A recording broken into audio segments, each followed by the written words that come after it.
Hey, Metal Block Land. We are loving you. We are so glad to see you. Thanks for coming back and checking us out, man. Super exciting, another show. Get to talk about some metal again. We love some metal, every show we're just bringing more and more, finding more and more. And if it's something that we had already heard of, it reminds us again, which is always awesome too. So, speaking of reminders, the thing that we're doing right now, big theme, Gulf Coast Death Fest 5. We've been talking to some bands. We've been hanging out with bands that are going to be showing up for the Gulf Coast Death Fest 5.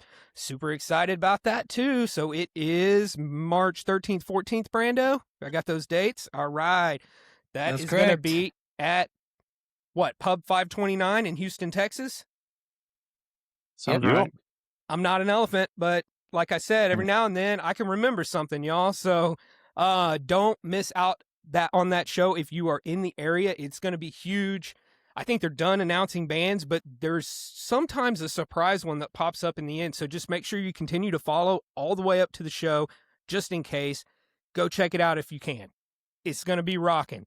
And about that, guys, we have Kryptik Mutation. Kryptik Mutation with us here tonight. And they're going to talk about the show. They're going to talk about the music, everything that's going on in what I like to call, because I add the word land after a word from the band, Cryptic Land. So they're going to tell us what's happening. And we're going to have a blast. So I'm going to stop talking, give it to Brando, let these guys introduce themselves, and we're going to rock out. So thanks for hanging, y'all. Right on. What's up, Chris and Fred? What's going on? Welcome. Thanks for joining us. Yeah, thanks for having us. Yeah. Well, why don't you go ahead and tell everyone who you are and what you do with the band? Sure. Fred, go ahead and go first. All right. I'm Fred Gonzalez. I play guitar and do some backup vocals. And well, I'm Christopher Daniel De Leon, and I am the vocals behind the music. So yeah, I'm the one that pretty much doesn't look like the guy that can do it, but I am the guy that does do it. So yeah, I'm the vocalist, and yeah, just really really fun band to be in. If I'm being honest, as not only the vocalist, but just a fan of my band members. The other guys couldn't be here. But yeah, like the guys that I jam with, super happy to be a part of their clique. They welcomed me in, and yeah, it's just been really fun being around these guys and creating the music that we have so far. I totally believe that listening to the recordings. The music is fun. Yeah. So I can only imagine how fun all of you guys are. Like, Yeah.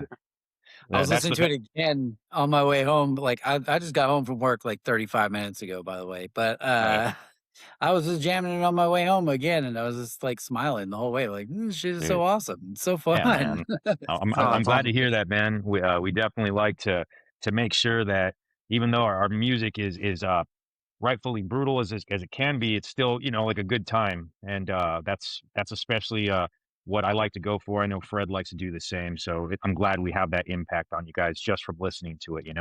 Hopefully when you see us, you'll have that same type of fun with us. So for sure. I'm not too worried about that. I'm looking forward to it. I'm pretty sure it's going to be great. So yeah, it's gonna be awesome. Yeah, I can't wait to catch you guys. Like Zoomy said, Gulf Coast Death Fest 5 coming up. So where is Kryptik Mutation located? Are you guys here in Texas? We sure are. Yeah, we're Where from where in Texas? the Rio Grande Valley of Texas, which is pretty much like the most southern you can possibly get in Texas. So we're like right there, like on the bottom part of Texas, like across from Mexico. We're from different cities, but those cities are like so knit tight that it's it's practically the same. Me and Fred, we actually reside in San Juan, Texas, and the two of our other guys are from Edinburgh. And our original bass player, he's from that's on the album. He's from Far, right, Fred? Yeah.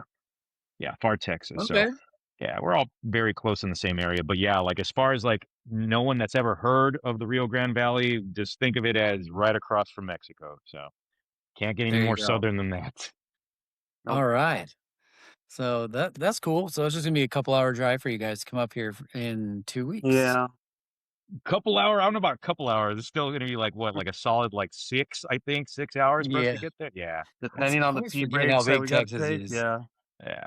So looking forward to So it That's though. wild. I'm in OKC area, and it only takes me about like 7.5 to 8 hours, Oh yeah. probably 8 hours probably to get down to Okay. Houston is what it I is. So noticed. I noticed something, Jimmy. We always say OKC. Do you guys know what OKC is? Oklahoma City. City. Well, okay. Well, yeah, Yeah, there you go. I Yeah. was wondering, we keep saying OKC to people, and then I started thinking, I was like, I wonder if anybody knows what OKC is if they weren't ever in Oklahoma. Like, Yeah. I assume that's what it was, but I'm glad it was that because I was like, Oklahoma City? that's that actually is funny. correct. I don't even think about it. It's just what I call home, and Yeah, I for say sure. Yeah. that. And here's the twist though. I'm actually from Norman, which is Okay. a town that's just right by it. It's like a suburb of Okay. Yeah. OKC, Oklahoma City. And so I don't know if that's like how you guys are talking about how the communities are so tight knit. I mean, we have like it goes like Norman, and then we have like Moore, and then we have Oklahoma City. And it's crazy because used to there was a separation, but now it's like all one just big city. It just, gets bigger and bigger and bigger the further Yeah, it's north you kind of go. how it feels down here. Yeah, for Like, sure. you know how like New York has like the boroughs and stuff. Like we're kind of like that. It's like one giant city, broke it up into like tiny little compartments. But we feel Yeah, it like feels Yeah, like when your we feel the RGB, Bronx. it's one big thing. Yeah, Yeah, yeah. we're like the pizza slices in the same pizza box. You know what I mean? That's what it kind of Uh-huh. feels like for Exactly. sure. Yes. Yeah. And what made me think of that is my parents used to live in Virginia, and when I went there so I'm in Houston now. I live in Houston, Okay. but No, I no. used to live in Oklahoma City. Well, Norman with Zoomy. That's how we got everything going. But I went to visit my parents in Virginia, and we were at somewhere, and I mentioned OU. Someone asked me, it was when I went to the University of Oklahoma, and I was like, oh yeah, I go to OU, and they were like, oh, Ohio University, and I was like, Oh, shit. no, what's that? That's funny. I was like, oh, my dad looked at me and goes, yeah, people around here think of Ohio before they think of Oklahoma. And I was like, Okay. okay, Makes fair sense. enough. Yeah. You never know what people are thinking. So, Yeah. Yeah, Totally. we Yeah. got something similar to that. Yeah, when we yeah. tell people we're from South Texas, they always assume, oh, like San Antonio, and we're like, Yeah. no, way farther than that. So Yep. Yeah. The We're South about like Pole of 3.5 Texas. hours south. Yeah. Yeah, you guys are at the South Pole of Texas. Oh yeah, pretty much. pretty The much. butthole of Texas. Yeah. Yeah. Yeah. Do we have Texas penguins? We don't, right? That would be cool. Texas penguins. Yeah, they'd be down there at the South Pole with you guys. Oh yeah, man. It's way too No. hot to have any sort of like penguin activity They'd down melt. here, man. They'd melt. Yeah, they ain't gonna like Yeah. it down here. Some naked penguins, maybe. Yeah, something like that. Well, it's one of the things we like to do when we're getting started to help everybody get to know you guys, is we like to hear your metal origin story. How did you get into metal music? Like your introduction to metal music, and then how did that lead to you like being in a metal band, like and doing it, playing it, all and writing it and stuff. So, Yeah. um, I don't know, whoever wants to start, you guys feel free to jump in and just give us a quick brief of history of you. You can go, Fred. Cool. Yeah, I can go. I think we're very similar, Chris and I. We're similar in age, but one of the things that I remember is like being exposed to it, like on Beavis and Butthead, and whatever was on the radio.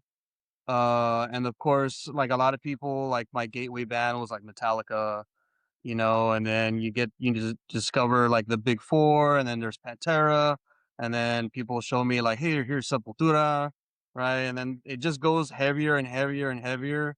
And it's funny because when I first heard death metal, I think it was Cannibal Corpse. I don't remember what album, but I didn't like it. Like it just didn't jive with me. I was like, I can't hear what he's saying. It's all too chaotic. It's crazy. Uh, and then one day I just remember I was a little older, still like a rebellious, angry teen, and I put on Dying Fetus because someone gave me one of the CDs. So I was like, let me just put this on, whatever. And I guess I was in the right mindset and it clicked for me. And I was like, damn, this is awesome. Like, I really get this now. I like it. And so then I just started digging deeper and finding all the other bands, Suffocation, all the bands that end up becoming like inspirations for me. What actually got me to playing guitar were things like Metallica and Pantera and stuff like that. I'm a huge Pantera fan. Um, so that's what actually inspired me to pick up the instrument, which was still kind of like a chance thing anyway. Long story, I happened upon a guitar at a family's house. They said I never let go of it, so they gave it to me. So I brought it home, and then I just never stopped playing ever since. So it was kind of like a chance thing. One of those like I could have gone one way or the other, but because I found a guitar that was just abandoned, I just fell in love with it, and I've been in love with it ever since. And over the years, I was in different bands. Chris and I would cross paths, so we knew each other from being in different bands. And there was actually a short few years where I didn't play in any bands. I actually wasn't playing guitar very much. And then out of nowhere, Chris tells me like, "Hey, would you want to do a band if you write some guitar stuff? Would you want to do that?" And I was like, "Yeah, actually, that would be cool." I was in the right place in the right time, and it kind of went from there. I remember it kind of differently though, and that just goes to show Yeah, that I we're think getting you older you because remember me reaching out to you. I yeah. think we kind of give So each other props on that. right. So I'm just gonna do a quick origin story of mine. Mine's actually pretty, in my opinion, pretty special. And what's funny is that, Fred brought up Beavis and Butthead. Like that sincerely is how I got started in metal because as a kid that was born in '83, whenever Beavis and Butthead came out, like 90 something, I don't know, I was like in fifth grade or something like that. I was really into the show itself. And of course, when they were repping Metallica and AC/DC on their shirts, I'm like, well, what the fuck is that? You know what I mean? And eventually they would have the music playing on their little segments where they'd watch music videos, right? And so that's when I saw Injustice for All, um, one, excuse me. And yeah, I was like, dude, that sounds cool. Like that when they were doing it, you know what I mean? Like I was like, dude, that sounds fucking awesome. So of course, naturally, I remember telling my parents, like, hey, can I've never owned any sort of CD, disc, whatever, or even like tape cassette. So they took me to Walmart of all places, and I found Injustice for All there. So I went ahead and I bought the cassette tape. By then, I think I was like in fifth grade, like I said. But the following year, what makes this kind of special is that I had this one classmate named Myra, and she saw that I always had Metallica cassette tapes. And she goes, "Hey, my brother likes a lot of metal, but he doesn't live with us anymore, and he left all of his CDs with him, with me. Do you want them?" And I'm like, "Sure." So the next day, she brought me this. I still have them: Cannibal Corpse, White Zombie, Anthrax, even Green Jello. Those were I had like about maybe like 5 brand new CDs that I had never even heard of. I didn't know who Anthrax was. I didn't know who White Zombie was. Like none of that. And it was just like shit. This like just fucking is feeding I guess like the metal in me that I didn't know I even had thanks to Beavis and Butthead. And then it was like I didn't even expect her to have what would be essential. You know what I mean, in a sense. And that really just kind of opened my eyes to like what's out there. So I was buying all kinds of magazines and stuff, like Metal Edge magazine, Hit Parader, all kinds of stuff. Really getting into everything as much as I could. And just like Fred said, like uh as you kind of like delve deep into what you like to hear, naturally you're going to want to seek more, right? And so yeah, like I was going to random record stores, CDs, and just buying whatever I could. And one of the albums that for me changed my I guess metal life was the death metal album by Dismember. Like it was just death metal. That was a band I just took a chance on as a young kid, based off of the name and the cover art. And I was like, holy shit, like these guys write for me, like their guitar riffing has been essential for how I play guitar. And anyway, even though I do the vocals for the band, I'm still, a guitarist also as well. And just like Fred said, growing up, trying out different bands and stuff like that as a teenager, they all sucked, you know what I mean? But it was still the fact that we were actually playing music that was really like getting me really involved in wanting to be in the music scene. And funny enough, like I said, since I was a guitarist at first, I was in a band with one of my best friends who sucked at singing. And I would always tell him, like, dude, can you please sound like a little bit better? And he was kind of getting frustrated with me. And eventually he got fed up with me naturally, right? And he said, dude, you fucking do it then, like, if you think it's fucking easy. And I didn't think it was easy or anything, right? I was like, well, okay. So, like I grabbed my mic And, you know, at the time, it's not as strong as it is now, but it was still pretty impressive to where everyone kind of turned around. They're like, hey, that sounds kind of cool. And so that's where I got my foot in the vocal area, I guess you could say. I practiced from there too. So yeah, it was all just happy accidents in my opinion. Just, you know, had to do a lot with my friends that were giving me these like gateways to just fun, you know what I mean? And yeah, eventually, like how Fred said, we got into other bands, and eventually, what happened was years later, him and I are artists, like you know, like actual like artists, illustrators and stuff, and we were having these gatherings at our local coffee shops where we would draw together with other artists. And he, like I said, he tells it different. Like, but he asked me like, "Hey, would you want to like start something?" And I'm like, "Dude, fuck yeah, like I'm down." So, because it had been such a big break for me as well since I had been in a band back in the day, and I think it was just like perfect timing that he asked around the time that I was getting kind of an itch again. So, but yeah, that's in a big old nutshell. Hell yeah. That's awesome. Yeah, And then just being like gifted a musical like library, a metal yeah, library, like that's hell yeah, badass. it's fucking Yeah, awesome. that was very cool. So I have to ask, the vocalist from that band, did he like leave the band? Did he take over guitar and you do vocals? No, no, no. I've always been the vocalist. You talking about Kryptik Mutation? No, I'm talking about when you The first one started doing vocals. You said you told your Oh, friend like you n suck, like you should oh, sound my better. bad. Like, So what was funny was it was kind of half and half. He did his set, and then I switched over and did my set, which was I wish I could find that. There's video of that somewhere out there, but I'm getting all red just thinking about it because it's kind of fucking embarrassing, but it's still cool. You know what I mean? But yeah, because I remember we played our first show at some random party when we were in high school, and I remember I forgot the words and I said "fuck," and so that was my first time on in front of the crowd, and I remember I cringed very hard when I saw it on because somebody recorded it, right? Like I said, so you just see me like fuck. So yeah, no, we both were singing, taking turns, and it didn't last more than like I don't know 4 shows or something. So definitely a product of its time. So yeah, gotcha. That's pretty yeah. cool. hmm That's an awesome story, though. I'm That's still his great. friend though to this day, and his dad is the one that does my taxes. So yeah, we still Oh, keep in touch. Yeah. all right. Hopefully, he does them well. Oh yeah, he does. He does. So it's good. Yeah, you want to keep that friend happy. You know what I'm saying? You Oh yeah, tax. You don't yeah. want your taxes getting messed with. You Yeah. can't. You know, if somebody messes with your taxes, that's like for life. You know, you're stuck with He's that forever. Yeah, he's gonna be like, "Hey, Dad, this guy fucking told me I sucked. Fuck him over," you know. But yeah, no, they're good people. Yeah, yeah, yeah. Oh, that's awesome. Hey, recurring theme, family.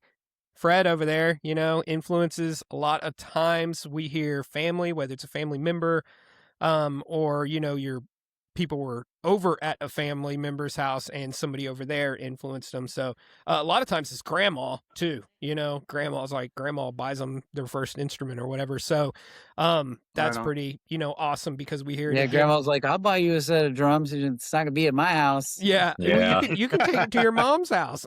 Yep. Yeah, so super awesome because just you know a reminder out there that you know we support each other, but those around us are also supporting us too. You know whether we know it or we don't realize it. You know I just hear it again and again, and it might not be the same for everybody, but there's somebody else out there who's looking up to you and what you're doing. So Hell yeah. you know super awesome. And then yeah, like finding the gold mine of the records or the CDs or Dude, whatever that you're yep. like, where do these even like I didn't even know I would stumble across this, you know? And it's funny, Battery was a song for me, Metallica, that was like, oh, this is the Metallica that, you know, like cause I was 83 as well. So I was influenced big time by the Black Album because that was the one that was just like blew up whenever I feel like I was old enough to be watching and following MTV, like the new metal days and the Marilyn Manson days and all of that kind of stuff, you know. And so and I wasn't a huge fan of the Black. I appreciated it for what it was, but whenever I heard Battery, that's whenever I was like, this is what everybody's talking about, you know. And then that's whenever I kind of learned to go a little bit backwards in Metallica, and I always kind of stuck on the Megadeth side, you know, for me, but. Always good to find, you know, just all of those little like nuggets along the way, I guess is where I'm getting with that. Hell yeah. Oh yeah. And speaking of Megadeth, Megadeth was my first concert ever, and I think it was '98, I believe, and I had just Cryptic graduated. Writings? Yes, and so Yeah. I have I have the whole valley has a funny story about Dave Mustaine. He hates us. He fucking hates us.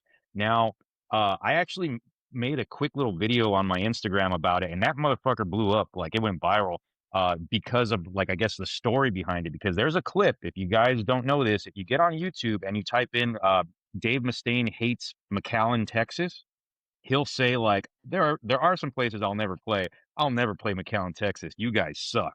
And he stayed true to that, because back at that show that I was at, for whatever reason, people in the audience, they kept throwing shit at him, and they had just started playing. And maybe like a song or two in, he stops. He's like, "Hey man, if you guys fucking see someone throwing some shit, like, fucking hit him, or like, I'll fucking hit him." He's basically hyping up the crowd to, like, fuck them up. And they kept throwing shit, and he said, "If you guys don't quit this shit, we're gonna get the fuck off stage." And they didn't stop, and he was like, "All right, fuck y'all," and then that was it. Like, cut it short and never went Wasn't back that again. like kind of recently? I mean, within like the last 5 or 10 years.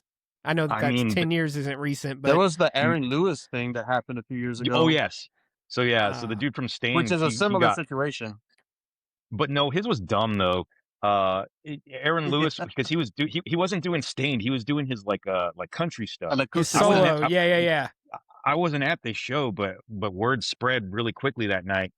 Apparently, he has one song that he doesn't want anybody talking through. Like a whole fucking crowd, you can't talk, or else he'll fucking stop playing. I don't know how the fuck you're able to conduct that when you have a bunch of people that probably don't even know what's going on. So like, what's going on? And if he hears you, he's like, "If you don't stop, I'm gonna fucking leave." And apparently, no one stopped, and he's like, "All right, later, dudes." And everyone's like, "Dude, what the fuck is wrong with you?" Man, that's so But, crazy. It's kind of like when, they don't want you to like bring cell phones in anymore or take pictures or do anything. And, like, I totally get it. I go Yeah. to the shows and you see nothing but cell phones up. And Yeah. sometimes you're like, put your freaking phones down, people. Like, Yeah. I used to do it, like I used Yeah. to always have my phone out. And it wasn't until one day I was just like, I might snap a couple photos, but that's going to be about it. I'm going to enjoy Yeah. the show. That's what I'm not going to be worrying about. Yeah. Getting it on film. I'm going to be enjoying the show. But, I'm still all for those people if they want to snap a photo. Yeah. Or, like, I mean, otherwise, like, what if it's just everybody was to snap one photo and it just so happened that none of us did it at the same time? Well, you would just see photo, Right. photo. And you would think, like, "Oh, man, it's only," and they're like, well, everybody just took one. Yeah. So Yeah. it's like, I'm not all about stopping it. I know me personally, I'm just, going to make sure that I keep it down a little bit and, not have my phone out so that I can appreciate the show and also remember that others are too. But I don't want that to be gone. I want you to still be Yeah. able to go to a show and be able to enjoy yourself. And if you want to take a picture, you can take a picture. If you want to talk during the song, talk during the song, Yeah. Yeah. Yeah. It's I a mean, show. Not exactly. me. Yeah. No way, man. I find the shortest person and then I go stand right in front of them and I hold my phone up like the whole There you time. go. I just get full set videos for 30 minutes. And then when that person moves, I kind of shift over for a Yeah. different angle. So And there like- was this like, one time, man. "Ah!" There's this one time I went and saw the Melvins play, and it was hilarious because everybody in there was tall, and I was like, man, what is everybody freaking 6 foot tall at this show? Yeah. I'm not. And so it was just like, I wanted to be like, yo, bro, you think you could like let me hop up on your shoulders or something, Yeah. Get a boost. Yeah. That's fucking hilarious. Should have brought them I used to- drywall stilts. Back before we had cell phones, I used to, I guess, sneak in my disposable cameras. Because at our main venue, you couldn't take any cameras in whatsoever, and No I was photos like, allowed. Dude, I would stick that shit like right in my taint, man, and like just walk in there because they wouldn't pat that area. And yeah, I'd have my little disposable camera, click and then click. So I have a bunch of cool photos from back in the day when I was younger. So I'm happy for those at least, because back then it was harder to take pictures, and those are a little bit more deserved. So They've been tainted. yeah, did they've that. been tainted. I did that too. I took a disposable camera to see Pantera in like 2000 or 2001. They played at the Myriad in Oklahoma City, and it was them and Soulfly, Morbid Nothing Angel. Morbid Angel, and Nothing Nothing Face. face. Nothing Yeah. Face, yeah. I saw that I tour. was really Yeah. far away, and I got this super blurry blue blob of Dimebag playing the flood solo. Like, I found the picture one day and I was like, what the fuck is this? Like, I can't even tell what it was. I It was so magic. thrilled at the time, but like, I if somebody was to pick that up, they'd be like, why is there a picture of like a blue blurry dot on? Just whatever. But you can see just a little bit of red, you know? Yeah, man. So yeah, I guess did you go to that tour too? Oh yeah, me Yeah, and Fred dude, didn't know each other actually- then, but I was there. I was actually Yeah. I was about to say that wasn't on Mother's Day because I know Morbid Angel played down here on Mother's Day one time, but no, that was a different show. But yes, I was at that Pantera, Soulfly, Morbid Angel, and Nothing Face show. Nothing face. Yeah. Yeah. I actually got a guitar pick from Dimebag, like when he throws them at the end of the show. It's one of my prized possessions. I have it like in a frame there near my bed, and I tell my wife like, when I go, you bury that with me. I'm gonna take that with There me. you go. It's like That's the fucking watch funny. in Pulp Fiction, you know? Oh yeah. Yeah. You had The one watch, thing, yeah. one thing to remember. Hey, so did you guys go to the Pantera show whenever they played with Slayer? And Dude, we The saw the Extreme first Steel- it show. was the next year, Extreme Steel Yes. Tour with Static X, Static Scrape, X, that's who else it was. Slayer, Mm. Morbid Angel, and Pantera. Morbid Angel again. Yeah, I didn't see that one. We Yeah, went but, to we that got one to was in see, Dallas, so we went and saw that. That was cool. What was that, Fred? Yeah, no, we got to see Pantera in Mexico when they Yeah. re-emerged with Zach Wild. Their very So- first yeah. show together. We We got to technically witness that, which was amazing. Yeah, we technically opened for them. Technically, not saying right Yeah. right before them, but as a technicality. But we played that same fest. It was called the Hell and Heaven Fest, and Nice. so funny story about that. We played a show here in town. We opened for Asesino, and if you guys know who they are, right? Like they're some of the members of Static X and Fear Factor, right? Well, we opened for them, and it just so happened that they are friends with this promoter in Mexico. We didn't know this, but he saw us open for them, and he came up to us and was like, "Hey, you guys are really good. Would you guys want to play a show in Mexico sometime? We have this pretty big fest that we're working on."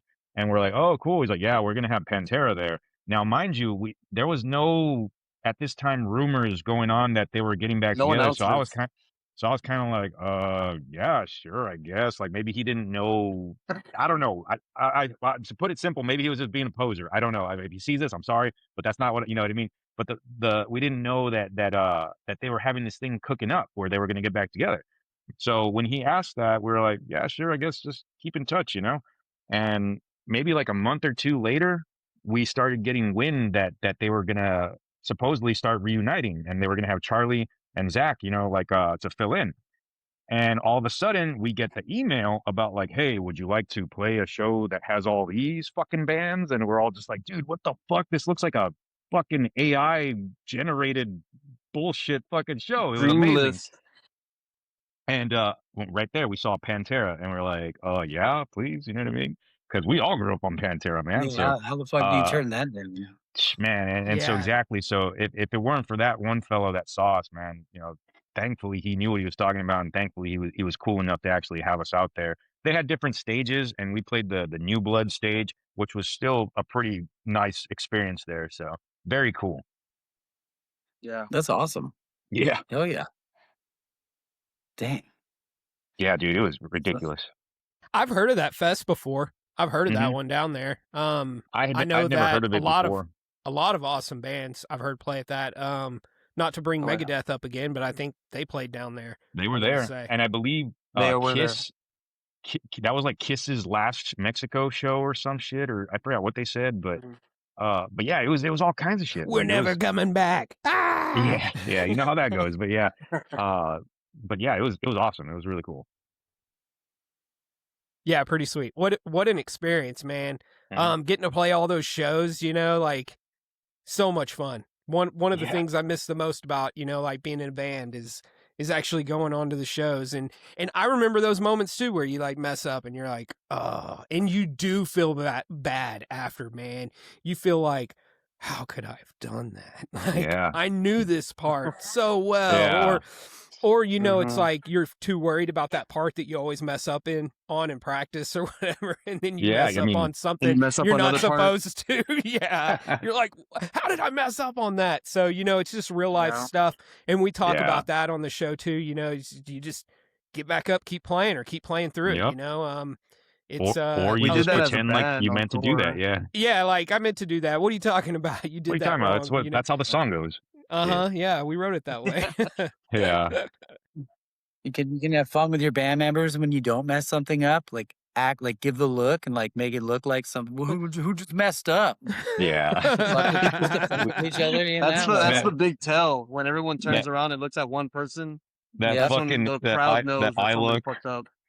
Yep. Yeah. That When you side guys should eye. like just do that during the set sometime. Just like start looking at the other guys and be like, even though nothing happened. Right. Yeah. Like, what's your we problem, always man? talk about that stage talk, you know, like how you don't even have to talk, but you all Oh, like yeah. can look at each other. You know, I would always Mhm. remember we'd play like something like 6 or 8 times, and you'd be like, I don't remember after 4 or 5, like how many times we played this, and you'd have to Yeah. like look over at Brandon and give him the wide eyes, like I'm lost. Like I'm still Yep. playing, but I know we're about to change, and I'm not going to be Yeah. changing with Mhm. this, man. And he'd do this. Yep. And I'd be like, okay, this is it. Yeah. Yeah, we've done that. We had hand signals and stuff. Yeah. There's one song that our drummer, there was always like, I guess like one measure too early, right? Or something like that. So I'd always Something do like that. this where I'd be like, I'd be like I do this, like, you know what I mean? Like that's kind of like a signal, like, all right, it's coming up as the last one, but it still looks like I'm giving the crowd the horns. So I'm just like, but yeah. That's actually Motivate. genius. I bet a lot of bands yeah. do this, but that's genius. I mean, I've heard of a lot of like groups on live, you know, doing hand signals and like using like their hand a certain way to just show the rest of the band, especially like in a jam band type setting. Yeah. Yeah. Yeah. Like, here's my cue. Here's your cue. I'm sorry if your arm is sore. Keep going. Yeah. Oh man, good stuff. But yeah, totally gets done, and you know you got to talk and you got to communicate on stage because stuff happens, you mess up, and you have to know how to like recollect yourself as a group and push through that because that's what it's Yeah. all about anyway. Like most people don't know the songs, they have no clue what it's going to sound like. Yeah. I mean, not that they don't know what it's going to sound like, but they haven't seen you live. They don't Yeah. listen to music the same way that like other musicians might listen to music.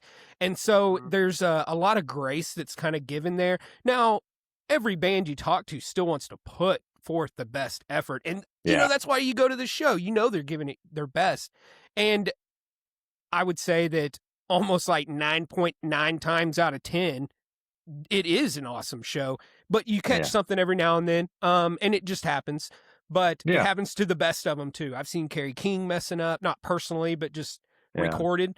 You know, him having trouble live and him playing like the same thing 3 or 4 times and then being like, "I got it," and everybody cheered him on. Yeah. You know, so it happens, and you know that's what you got to do. You got to keep going. So cool stories, guys. I love it. Yeah, man. I think Fred, you saw Brandon from Black Dahlia Murder mess up, right? At a Dude, yeah. Brandon Ellis, one of my favorite guitar players, one of the best doing it right now. He was John and I actually got to go to NAMM last year with Arachnid Cabinets. Shout out to Rob. And so We love Rob. we're getting to check out we're getting to check out the Seymour Duncan booth, and Brandon Ellis is putting on a demo, and he had trouble hearing the backing track or something. So he was playing along and playing amazingly, and then he kept like going off time, and then he just had them stop it and restart, and then he just played it a cappella without any backing. But I mean, he still played amazingly. The dude's like a god tier guitar player already. But it was so like humbling and like inspiring. Like, oh, even people at that level to still fumble every now and then, but they push through, and then they put forth their best performance. And so it was inspiring in that sense. I mean, I was going to be inspired regardless, but to see that, wow, even the greats mess up and still don't let it phase them. I think that's what I took from that. Like, don't get phased when you mess up. Just keep going, shrug it off, and do even better on the next song or the next part or whatever it Yeah. is. And it's really helped since then, for sure. and I'll just say, "Man, you suck like me." Just joking.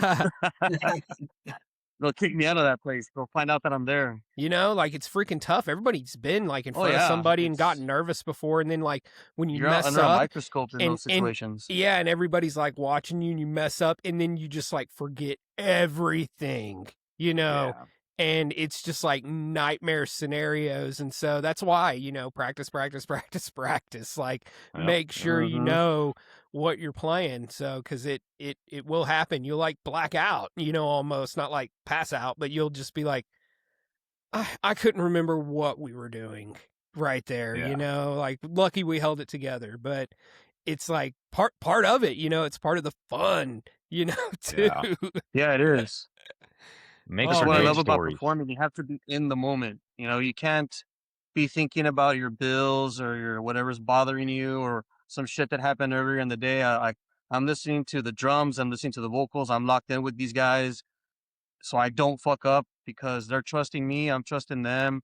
So it's just like it's like this magical thing to me that hey guys, like people can listen to the album, but they're not gonna hear it this way until we pick up our instruments, plug them in, and turn and put it on for them. So I try to like stay in the moment and not lose. But like when we're practicing, every now and then we'll fuck around and try to make each other laugh. I almost try to make the other guys fuck up sometimes by doing something stupid. It's like I'm testing you. Let's see if you can be on point while being distracted. But when we're live, it's all seriousness, but at the same time, we're still having fun. I don't know how many times I've caught myself just laughing or smiling. Like John did a really cool harmonic dive, and I thought that was hilarious. Or we did something at the same time. So we'll look at each other and smile and laugh because I mean, at the end of the day, it really is about having fun because we sure as hell ain't doing this for the money or fame or anything like that. It's because we enjoy it, like legitimately. No, Yeah. you did it to play with Pantera. Shay, I Yeah, can easily say that too. Yeah, for sure. So I'm good. yeah. No, that's really cool. I'm super excited to see you guys at Gulf Coast Death Fest. So, um, I was just looking at the flyer. So it looks like you guys are playing on Saturday, Yeah, the Right. indoor. 14th, right? And indoors, and you're going on at like 6:20. And it looks like they're giving you about 30 minutes. Yeah. So, Yes, sir. are you guys going to be there Friday too, like hanging out for the evening, or are you guys going to come in Saturday and like just kind of be there for Saturday? I think the plan is to go Saturday just because some of us still have work on Friday. And then Saturday Sure. Yeah. morning, we're gonna take off like early to get there, obviously on time for our set, but at least to try and get there like so that we can catch as much as we possibly can. Hell yeah. Yeah. For sure. Yeah. Okay. Well, I think it starts at like 3 or 3:15, so you guys Yeah, I should think be we should able be to get okay. there and Yeah. catch plenty of it. So Yeah. that's awesome. Oh Yeah, yeah. we'll definitely load all Um, our stuff the night before and then be ready to hit the road there you super go. early. Just preload. Love it. Um, so I noticed your most recent release, at least on Apple Music, is Pulled from the Pit, Yeah. right? And that's in Sure. 2021. Hmm. Do you guys have some new tunes on the way? Any special surprises for the Death Fest like set or anything? Yeah, we sure Yes, do. sir. We've actually been working on our latest album. It's taken a little bit longer than the first one. We do have more tracks on it. I know a lot of the times people love the first album, but one of the ongoing I guess not concern, but like I Criticism. guess yeah, it was like, oh, it's just really short because we only had 8 tracks on it. And it's about 35 minutes. So this one, we wanted to go ahead and add more. We recorded about 13 tracks, but we're still kind of like gonna see if we're gonna actually have all of them on there and maybe just like kind of dwindle it down to for sure like at least 10, 11. But yeah, it'll definitely be longer and it at least for me, I know it's definitely sounds like a progression, you know what I mean? Where the second album, like, oh shit, like the first album was good, but now the second one's gonna be like more mature in a sense, but still like the same, you know what I mean? Like I can personally say that that's how I feel about it. So, and we're gonna play some of the new songs there at the show too. Quite a few Awesome. actually, yeah. Hell yeah. That sounds awesome. So is there do you have a rough estimate? I know you may not be able to say anything, but for like when we might get some new recordings? Let's see. So we're already in March. We were shooting for mid 2026, but it can still possibly go that way, or maybe a little bit more towards the end of it. If I had to kind of like, because everything's just about done. We still need some drum tracks to go, and I think we need like I think 6 if I'm correct, or out of the 12 or 13 that we've done. And then after that, I mean, we're good to go. And the reason I say it takes long is because scheduling and all that stuff, and then the studio that we work with. Uh, the main sound engineer from there, he's also like in multiple bands, and he's part of like all kinds of what is it the guitar stuff that he does, Fred Legator, right? Oh yeah, he works for Yeah, Legator Guitars. yeah. So he's kind of like Josh. all over Okay. the place. Yeah, Very cool. yeah, Yeah. It's a process, and I know it can take time. We've been working on an EP for what, Zoomy, like 2 years now? yeah. Yeah, It's ish. You know, tou- we've been wanting to get stuff out, but like you said, I was about to say, what? You have to deal with other people's scheduling. Oh Ah. yeah, for sure. Yep, man. If if it was Well, I have easy as day one. jobs. Yeah, if it was easy as 1, 2, 3, man, we'd probably have like 30 albums by now, but uh time is of the essence at times, and everyone has responsibilities and whatnot, because we need those responsibilities to keep us afloat, and if we can't stay afloat, we can't pay to fucking have a new album. So yeah. Right? Exactly. Yep. Yeah, I know it's a vicious cycle. You're like, when do I have Mhm. time? I got to always be at work, but I got to go to work so I Yeah. can pay for the stuff so that then I can, do all of this. But Yep. Yep.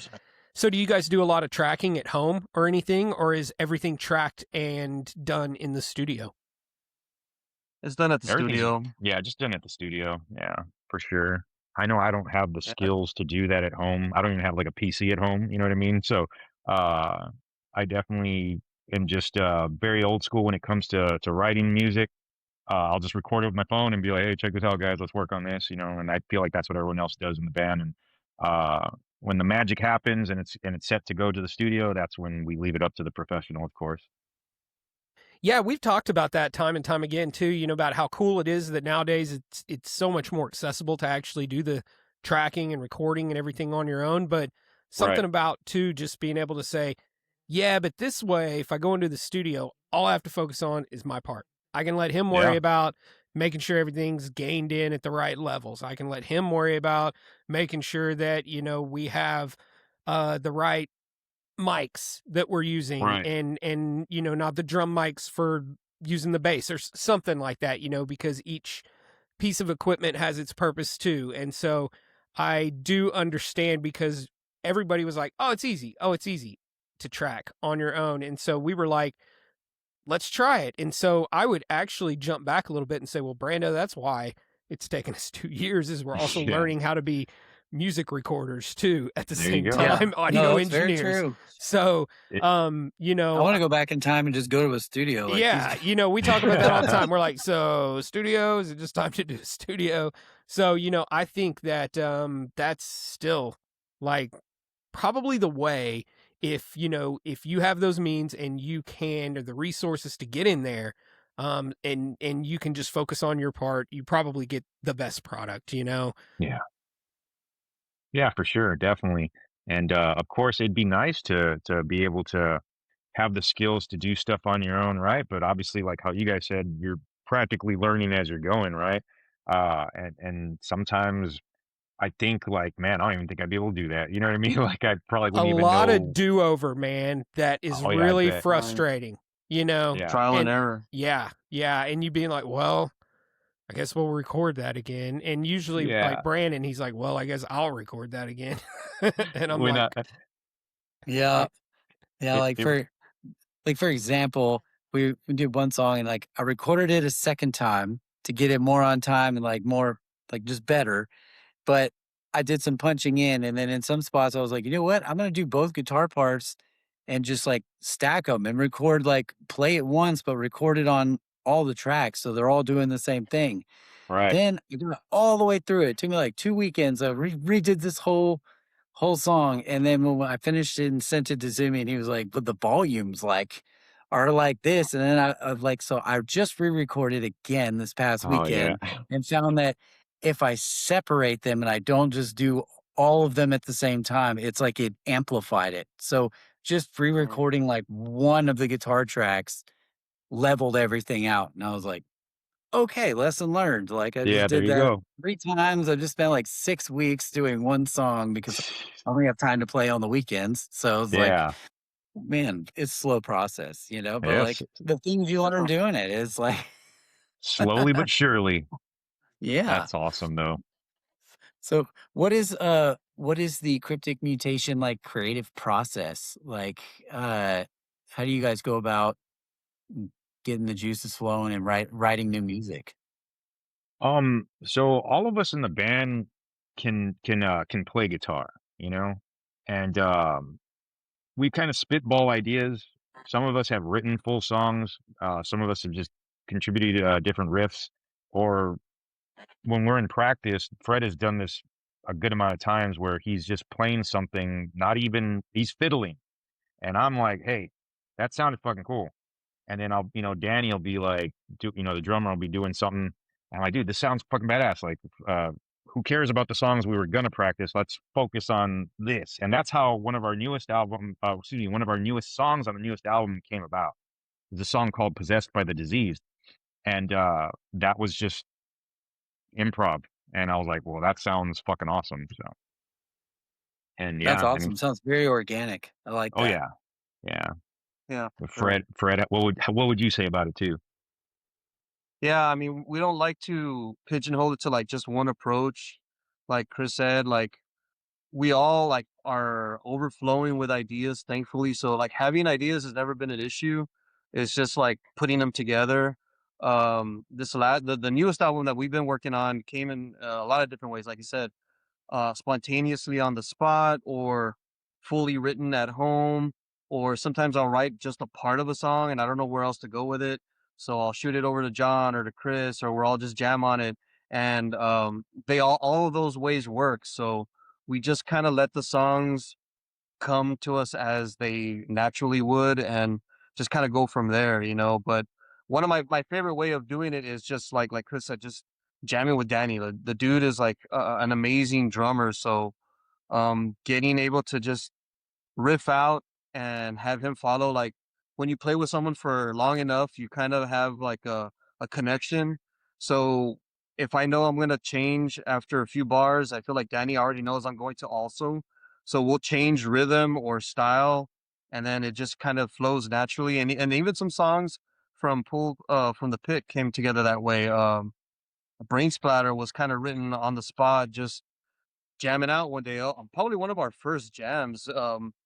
We didn't tell Dying this to part of the Rock. origin story, but you know, I reached out to Danny and I asked him like, hey, like, would you write some drum parts if I wrote some songs? I'll pay you, dude. And Danny's such a super laid back dude. He was like, dude, just come over and jam. Let's just jam. Like he loves to play. Like that is like what he loves to do. So he was like, let's just jam and have fun. And so I did that. And I was like, damn, this actually sounds really cool. And so Chris showed up, and then, you know, like he said, like he heard something in something that we were playing, and like, let's turn that into a song. And, lo and behold, that song came to be that way. And some of the other parts or, full songs get written that way. And that's my favorite way of doing it. I love collaborating, especially with an amazing musician like Danny. But I also love when like Chris or John or Efren come up with songs because they write riffs that I wouldn't write. So it adds a new flavor and it kind of forces me to expand my riff vocabulary, as it were, because like I said, they write in ways that I don't. So it kind of makes me a better player also. And I think there's a lot more of that on this new album, because when the first album was written, John, the other guitarist, he kind of wasn't in the picture for a lot of it. He kind of came in towards the end of the recording process because we didn't know who was going to be another guitar player at the time. Our bassist Efren was kind of handling guitar, and we thought, oh, we'll just get another bassist later. And then we realized he's an amazing bass player. Dude, just play bass. We'll get another guitar player. That's when John came in. So he didn't really contribute a lot riff wise to the first album, but he's contributed significantly to the second album, and you all are going to hear our sound expand because of that. So it's really going to add a lot more. Like Chris was saying, it's a progression, and a lot of bands say that like, oh, this is our most ambitious album, or we really grew on this album, but we like very obviously did because John has added quite a bit, and like you said, like Chris said again, Chris writes songs like we could have. I really want a goal for our third album to be where Danny writes riffs. So that way I can Drummer. say in an interview or a podcast that like everyone in the band wrote riffs for this song. Because I don't think a lot of bands are fortunate enough to say that. It's usually like one or two dudes writing everything, but here we let everybody throw their Yeah. ideas in because that's what makes our sound unique, I think. I Yeah, love and that. I agree. I mean, you have 5 people in the same band that have different contributing ideas, right? And it's a concoction for something cool, whereas you might have a band where it's just like, hey, I write everything. It's like, okay, like that doesn't sound as fun in my opinion, you know what I mean? And then Yeah. whether the album comes out good or not, it may not have like a super huge variety of different things. So I kind of like how we did that with the first album, where it's kind of like, so what kind of style are they going for? But it still sounds like a style that they've done. So it's not going to be surprising if they do something similar, but still different on the next album. So we like to kind of just throw it out there everywhere in the beginning, kind of set it in stone, like, hey, we're going to try and do different styles of music, whether it's like thrash, melodic, or even like some black metal influences in the first album, like Tied Under a Buzzsaw. We wanted to do that same type of transition into the second album as well. So. Oh yeah. And Fred, Yeah. you mentioned a term that caught my ear that I liked a lot. And I just wanted to tell you, your riff vocabulary. Yeah. I love that. That's badass. Yeah, hell Yeah. yeah. Yeah. It's Like, well put, so it's kind of what it is. Like you speak a language when you're on the guitar, right? It's like an artistic language. Everyone has yeah, their for sure. own everyone has their own little like flavor, right? Yeah. Or dialect that they speak that language. So like, the way you play your guitar is different than like the way I would play mine, right? Like even if Hmm. it's the way you hold your pick, it comes through and is different. Yeah, it's like Well, like I love that. That it's was li- it's a like cool. it's like MMA, it's mixed martial arts, but like mixed martial artist on the guitar. You know what I mean? Everyone has their Yes, different yes. styles, their fighting styles. So yeah. Yeah, I say it's like a fingerprint, right? Everyone's different. Yeah. And there's a lot of people you could like close your eyes, hear them play something, and you can be like, oh, I know who that is because Yeah. I recognize that sound. I recognize that Hmm. style of Mhm. playing. And I've said this on the show before. John Petrucci from Dream Theater, he was talking about playing out of a new Eddie Van Halen. I think it was just a new EVH amp. And he was like, man, I'm really excited. And then whenever I played through it, I realized, oh, yeah, I still just sound like me. Like that's Yeah. who I sound Yeah. like. And, he's great. So, sounding like him is not a bad thing at all, but it's Yeah. just Yeah. interesting because even he was like thinking, like he was telling us in that moment that he thought he was going to sound different playing through this amp. And then whenever he played through it, he was like, oh, yeah, that's right. I forgot. Yeah. It's still me. I'm not Yep. going to sound like Eddie. I'm not going to sound like anybody else. We've all got our own style, and Yeah. it's so cool to hear those styles you talk about, bringing in different opinions, different influences into the music through the band members, and how everybody's a great musician, and that they have the ability to contribute. I would say like yeah, like 90 another percentage that I'm making up, more than 95% of the time, that's probably the way to do. You've got some situations where guys write everything, play everything, and it's good. It's really Yeah. good. Like what's Hans Grossman, right? Isn't that the guy? Is that right? Is it Hans Grossman? Yeah, he put out that Yes. EP last year where it Yes. was like, oh, like people were like, it's like Necrophagus continue, like it was a tribute to Oh, Necrophagus, and oh my God, why can't I think of the other band he was in right now? It was a huge band, or is a huge the band. name They're doing sounds that familiar. Fest thing. What is that? Yeah. So I mean, and it was just one of those where I was like, oh, this is one of those situations that it's really, really good what he's done. Like I freaking loved it. It's probably one of the best little solo artist things that I've heard in a long, long Yeah. time. But back to my original point and what you were even saying earlier, I'm just saying the same thing, is having all those other influences usually is the way to go. You know, you got to Yeah. find a group of people that you can like mesh well with, that you guys can like feed off of each other, and that you like bring out the best, you know, in one another. And I think, you know, that's, you know, that organic, that style, that openness that you guys bring about your music is really inviting for that, you know. Yeah. So it probably enhances all those points that you just said, in my opinion, for those reasons right there. Yeah, I Yeah, sure fuck hope yeah. so. So you guys get together in person to play a lot? Yeah, like for practice As much and as we all that. can. Yeah. Yeah, as much as we can for sure. Sometimes one person can't make it, but you know, the rest of us can, or like vice versa. You know what I mean? And we do get our final practices in whenever we can.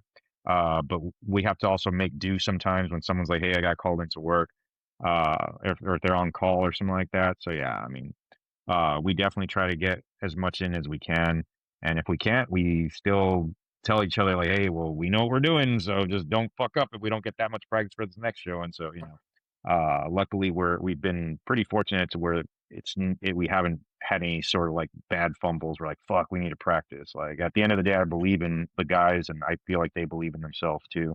But of course, practice makes perfect, like we were talking about. But there have been times where we hadn't practiced, but we still played, and muscle memory kicks in, and we're good. You know.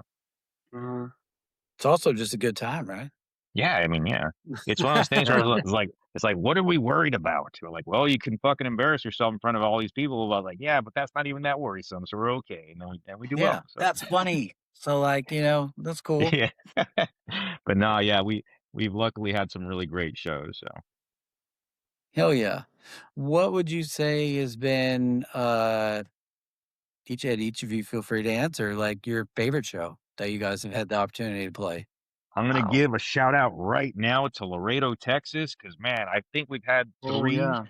three Laredo shows throughout the course of our lifespan, or maybe even four. I don't remember. But goddamn, we had one of the coolest shows out there in a brand new bar, like a brand new bar that I think it was called the Safe House.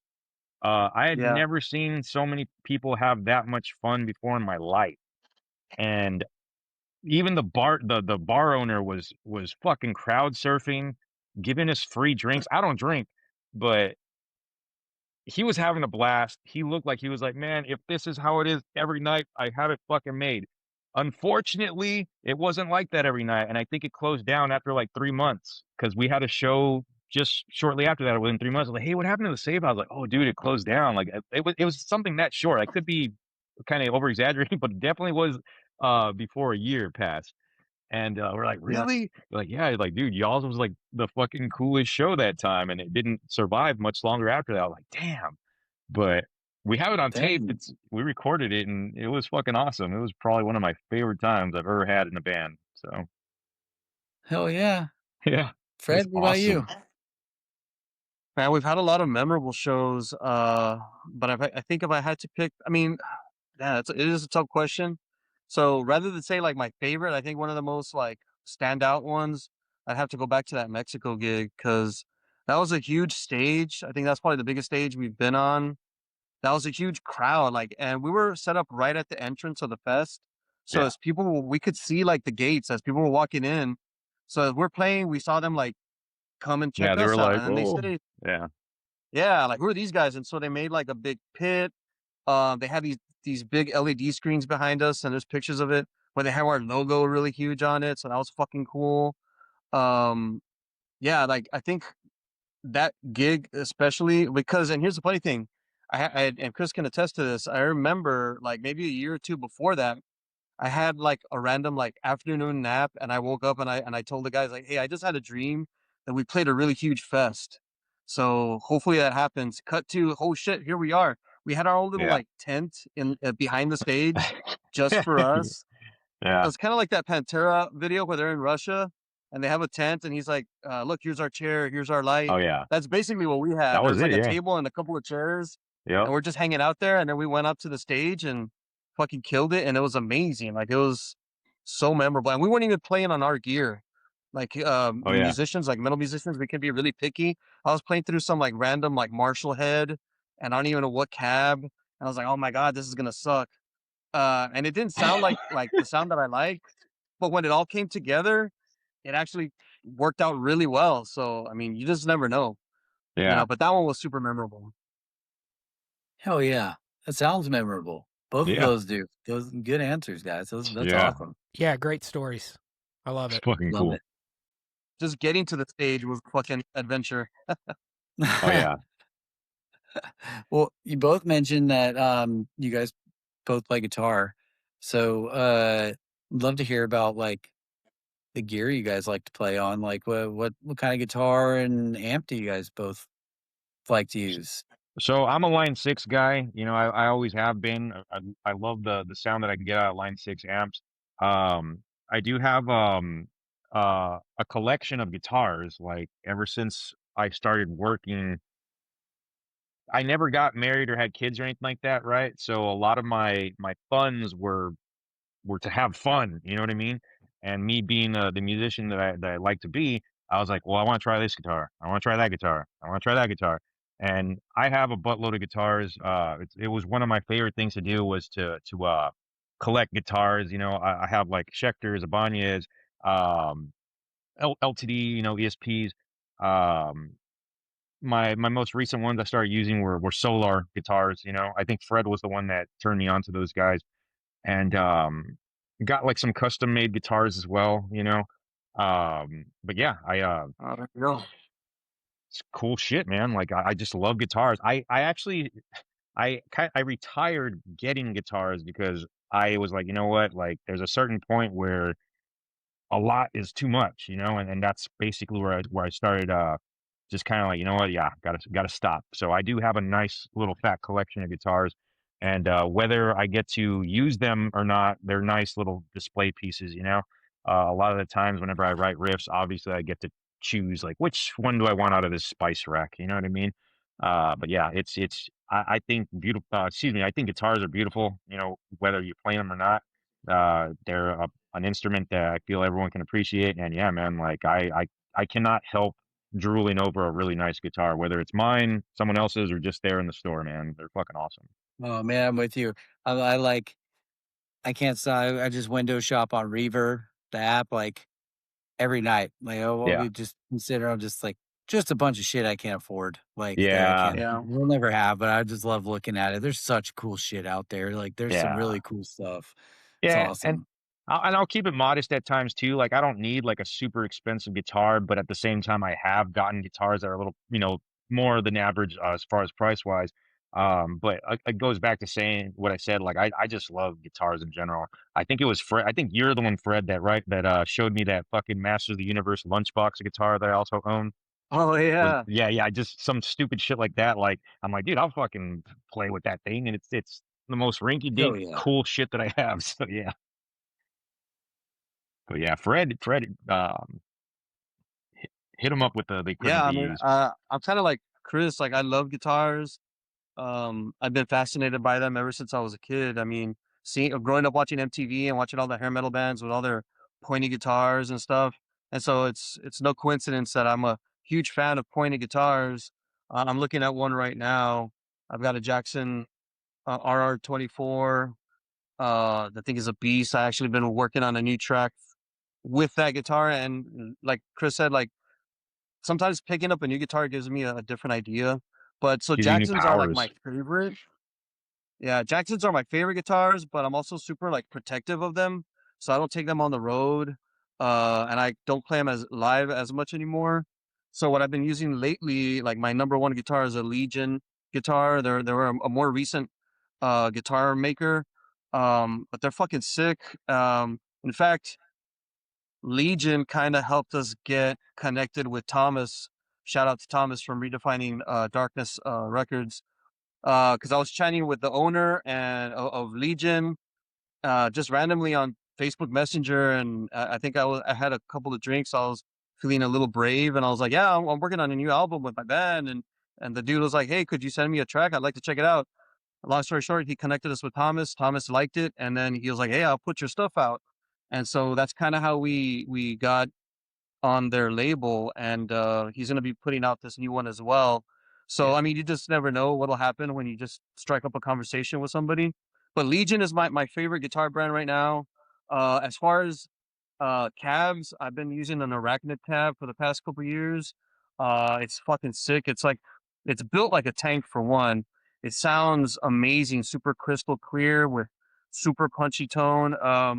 And then my buddy Fernie, he got me addicted to La Boga amps. I played one of his in Austin, and it sounded so amazing that I was like, I need to track one of these down. So I found a used one. Like all my gear is used. Like I don't buy anything new, or I don't get anything custom made. So I just track stuff down, and I'll sell something, and then I buy something else. That's kind of how it works. It kind of balances it out, so I don't feel like guilty of like buying a new guitar or whatever. I'm like, if I see something I really want, I'll see which one I can sacrifice, and I'll sell it, and then I'll use that to get a new one. But Legion, Laboga, Arachnid.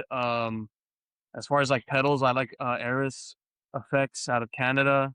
They make some of the sickest pedals for guitar, for metal especially. They have one called the Effigy of the Distortion, which is a fucking brutal distortion pedal. It's got more gain than anyone should ever use, and I've used that before. Like it's just insane. And then I use one of their brutal drives in front of the Laboga, because the Laboga sounds amazing already, but just to tighten it up just a bit, and it just sounds sick. So I love tube amp tones. And John, it's funny because John loves Line 6, so we have a mixture of both in our band. When we play live, it's tube and solid state, so they kind of clash but complement each other at the same time. You get a little bit of everything. So yeah, like that's the stuff that I use. My infomercial is done. Yeah, man, that's cool. That's super awesome. Lots of awesome guitars that you guys got to talk about right there too. So many different brands and choices out there, you know, and all of those guys, well, most of those guys make, you know, all sorts of different levels of instruments as well. And so you can get in even Solar. You mentioned Solar. They've got cheaper things, you know, that you could get in if you just wanted to experience the brand, didn't have a whole lot of money to get started.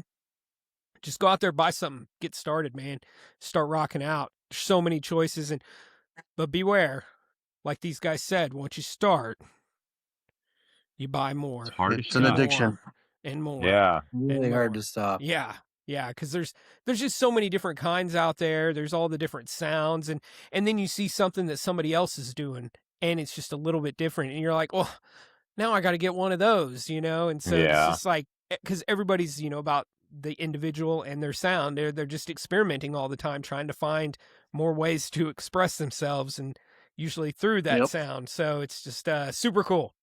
Yeah, and sometimes it's not always about sound itself. It's about the look for me, because sometimes I like seeing like oddly shaped guitars, and I like to see ridiculous colors. You know what I mean? Like that's what kind of makes it the art aspect for me. Is like, damn, that thing looks sick. You know what I mean? I don't know if it's good, but fucking looks awesome. So you are right, man. The look has something to do with it too. Just because, see, mine aren't always colorful, but if you look back there, just about every single one I buy is like natural wood color or some like wood finish. You know, it's like none of them are green or even black. You know, it's like there's. I got a green one right here. Nice. If you give me a second, I'll pull it out. So you can...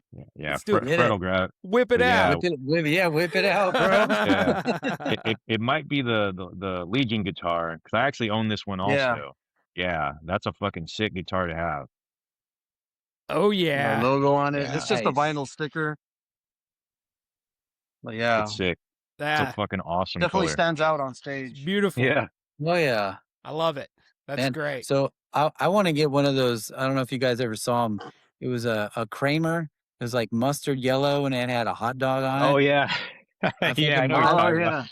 I want one. I want one of those. Just for the fucking sheer like jest of it. Like I just want it because it looks awesome. It's like fuck yeah, I want that hot dog guitar. Get it, man. That'd be awesome. I want a pizza slice guitar. Just a fucking... Yes, I've looked at that. And the WK. Yeah, someone. Yes. I didn't know he had one of those, but yeah. I actually have a municipal waste guitar that was made by is it Rip? I think Rip Rip Guitars. Guitars, yeah. Yeah, they this was some years back. They were doing a short run of their official by Ryan Waste approved municipal waste guitars. And I think, if I remember correctly, they made like 12 or 13 of them. So I have one of them. I don't remember exactly how many, but I know it's like a small number.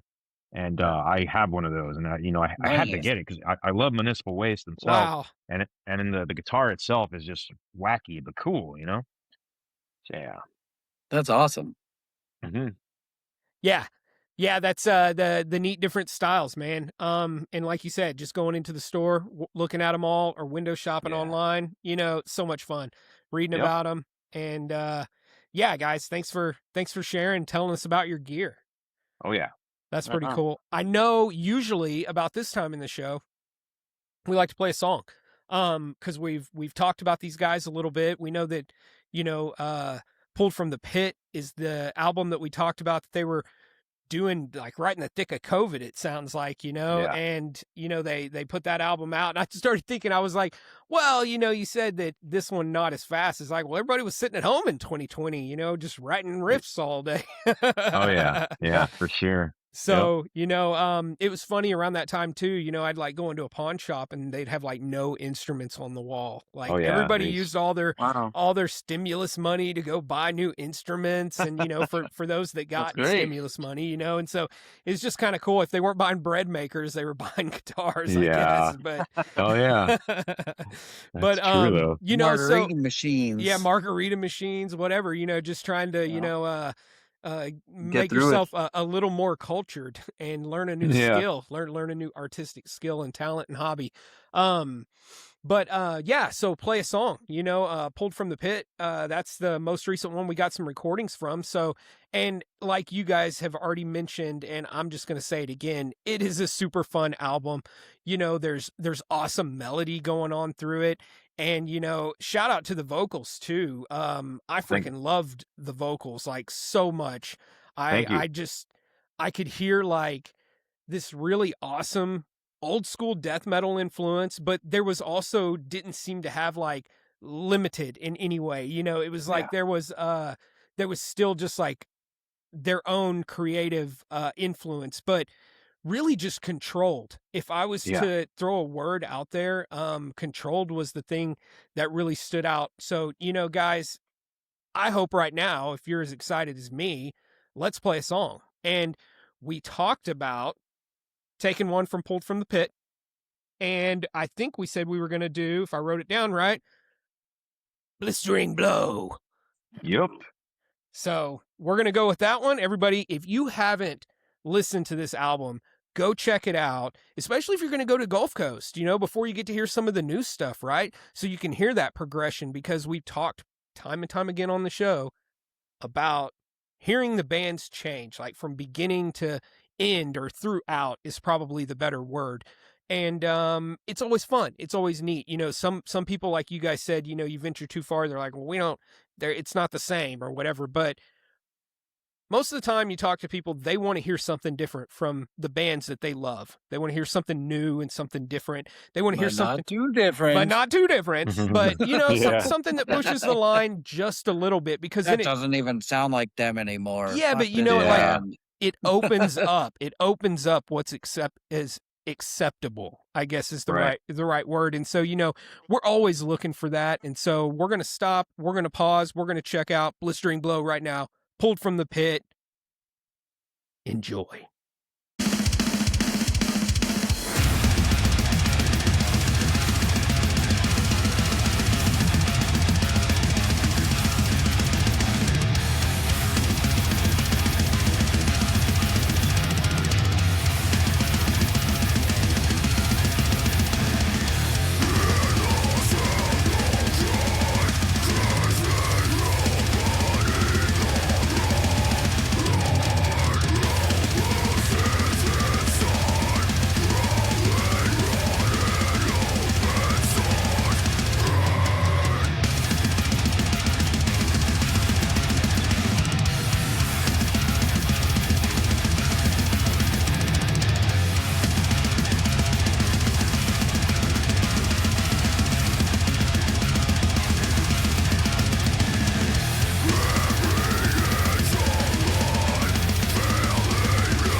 Yeah.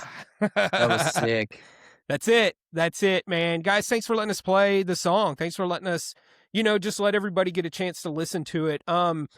Hopefully they all have, but if they haven't, now they've got a reason to go listen to some more of it, freshens Thank them you for up. playing it. Yeah, man, pulls it back to the top of the list, as I like to say, and reminds everybody it's there, because we got so much metal coming out every single day that it's hard to keep track of it. And, Yeah.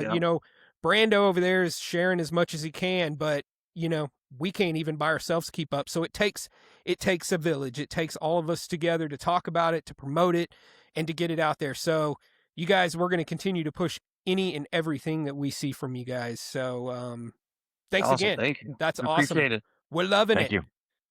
Oh yeah. Are we ready for the Furious 5? Yeah, so this is kind of cool. So we do like 5 questions just for fun. They're not anything related to anything but y'all, really, just to get a different dive into your personality, because we always say people are talking with the bands at the merch table. People are hanging out with you guys at the show. That's the cool thing about metal, right? Is we get to hang out with each other. It's not like Yeah. Yeah, for you sure. see the band that you go to see and then that's it. Like, no, they're usually like hanging out, and you get to walk up and be like, hey man, awesome set, and they like hearing that stuff. So I feel it just reminds everybody that, we're approachable and that we're really just there to enjoy one another and enjoy the music and to talk about the music and the time. You said in the moment earlier, Fred, and you're right, man. Yeah. It's so much about that. And so I feel like maybe these questions, more people will come up and talk to you guys at the merch table and want to hang out with y'all and learn more about what you guys are doing. And so, because we're the same, in the Yeah. end, we're like, oh yeah, they like the same stuff I like or whatever. So, and actually, Brandon usually reads the even ones, and I forgot to send him the list today, didn't I, Yeah, Brandon? I was gonna say, I don't even know what these questions are, guys. He, Like, he says it's going to be a we surprise. do different questions every episode, and I didn't get my list today. He So didn't get his list. Uh-oh. He's going to be flying solo. That's all right. I'm going to send him It's all one. good. Just you're I'm gonna flying send him- solo. I don't have a list. I'm going to send you one real quick, and you're going to have it. So what we'll do is we'll ask one of the questions. You guys will both answer. Then we'll move on to the next question. Sure. And it's super fun. I just sent Brandon the list, and I always do the odds anyway. So, Yep. Go for it. so we are going to get started. Question 1. Who's going first? I guess We're I'll gonna go let Chris first. go. Chris. All right. What is one of Earth's mysteries that you wish us humans could solve? Earth's mysteries. Shit. Starting deep. Ah, my God. That's a question that I probably wouldn't even think about on most times. Ask Fred this. Ask Fred this instead. Fred, you have the answer to this because I don't know. I think maybe not for the Earth, but I mean for people. I think a good mystery to solve would be like for everyone to find their calling or their purpose. Something that not like just like a job or something. Like what do they find passion in, and what do they love to do? Like I think a lot of people don't find that. So I think that's a mystery to a lot of people. So I feel like that would be great for people to discover what their true passion is and what they're here for. So that's Well, like the meaning of life, man, because Yeah. everybody, right? Kinda, It's going to yeah. be different, right? It's like old Curly said, the one thing. Well, let's go back to this Earth's mystery thing though. Like how what kind of answer would I even get? I don't even know. I got one. I Yeah, got let one. me hear 'cause yours. Yeah. You don't hear about it anymore. What the fuck was the Bermuda Triangle? Okay, sure. Yeah, of You course, know, right? like what the We hell? don't talk about that anymore. No, nobody Yeah, talks about no. that anymore. I guess GPS is better now. I don't know. Yeah. That's true. I mean, I'd like to know more about fucking dinosaurs a little bit more like accurate, because we always hear that stuff changing a lot too. Like they'll go from saying that like, oh, dinosaurs didn't sound like this, they sound like this now, or something like that. Or like Yeah. they Or didn't, they had feathers. or they had At feathers. I'm feathers, like, right? Yeah. that's And I definitely lost something. track. Is Pluto a planet? I don't fucking know. Yeah, it's stuff like that. I guess it's funny because most of those, I guess, like thoughts would be almost considered like fiction. I'm like, I don't know, no one has a fucking answer to them, right? But yeah, I guess that proves a point. Like, I'd love to know more about Earth's mysteries that would involve dinosaurs and maybe even aliens. You know, like when are we gonna see like an actual alien? Stuff like that. You know, what's out there in the universe? It may not be part of Earth, but you know. It's No, funny. I've that's said it. this on the show before Oh. that I saw this reel and it's like somebody showing a presentation on flat Earth theory, and the Oh, yeah, the other person's like, "Why you got to be showing me this right now? You know I still got all these bitch ass bills to worry about. Why I got time to Yeah. be worrying about no flat Earth?" That's true. We're almost distracted by, I guess, reality that we don't even give ourselves a chance to We're in think our about own the cool. bubbles. Yeah, we don't think of the cool mysteries of the world. We're like, what are you talking about? We got bigger fish to fry over here. So that was a good question though. But yeah, it threw me off. I'm like, fuck, I don't Yeah. even know. That's how secluded I am from thinking about those things. It's part of the fun, man. Just throw you guys off. Yeah. What made me think about that was last show. Whenever we were talking through the questions, what was it? He said something about the pyramids, and it wasn't even the same question. And it was Chris, the bassist, and oh gosh, I can't remember exactly, but he was talking about all the columns that went under the pyramids, and it made me think, I wonder what other of Earth's mysteries, would be interesting for people to figure out. So, and I anyway, get you. that was like because it just kind of popped up in one of our conversations, and so Okay. usually whenever I'm listening through it again, it just like triggers stuff. So that was Yeah. that was Man, what that was from. So question two. Now I'm gonna be thinking about it all day tomorrow. Yeah, I know, man. You just like it's like you stumped me on an answer or a question that didn't have a wrong answer technically. I was like, I don't know. But yeah, that was a good question. If you come up with something you really want to talk about, come find me at Gulf Coast Death Fest. We'll go Facebook Live. We'll let the world know what Yeah, mystery you guys are thinking we're on. we're really gonna do our homework, and I'm like, you know what? I need to sound a little bit more educated this time around because I thought I was gonna get tossed a different type of question, but I like that question regardless. And that was Crocophile was who it was. I realized I was saying Chris from last week, and I didn't say the band, but just so everybody knows who I'm talking about, because they're going to be at Gulf Coast as well. Crocodile, hell yeah. All right. Question 2. Are you guys ready? Yeah. Don't get stumped. Maybe. Well, maybe. All right.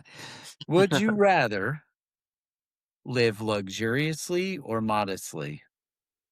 I mean, I'm gonna say luxuriously because shit, I'd love to.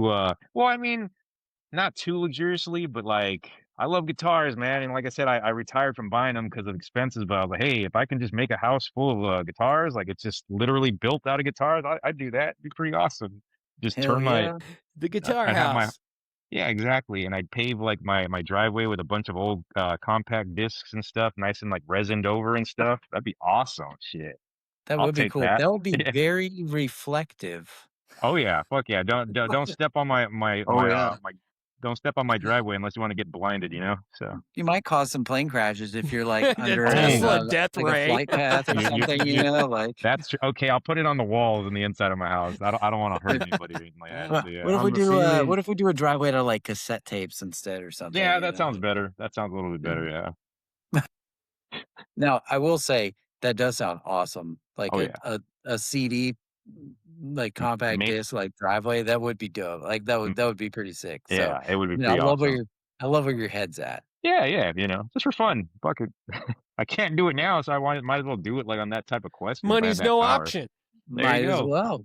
Yep, What's the point in living luxuriously if you can't just do whatever you want? exactly. What about Yeah. you, Fred?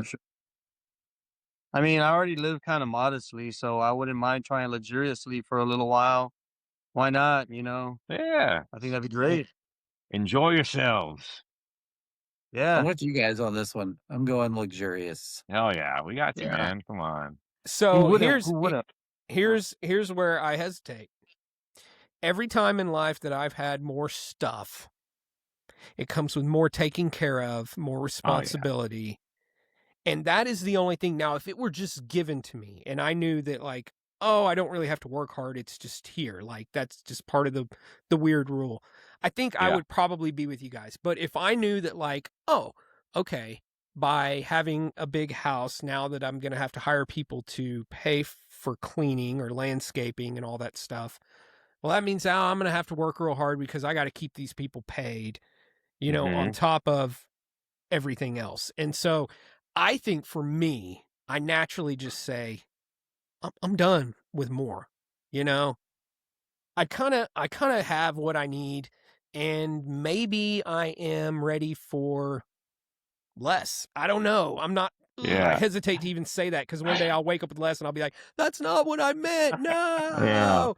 But you know, just for the sake of like my sanity and especially getting older, I realize I can't do this forever. Like I can't, you know, keep up with the young guys forever because I'm not them like I used to be. So I think it's just a realization that simpler for me might be better. And I don't know if luxuriously can be simpler. That's all. Okay. Yeah, Fair good point. enough. So Yeah. so now we know the first question made me look dumb. The second one made me look greedy. Let's see what the third one's gonna make me No, look so like. I just want peace. Here's- I just want peace. what It's I not would greedy. argue. It's not greedy. I'm joking. I- I'm joking. Well, now I don't I want my would my argue, though, compact disc driveway.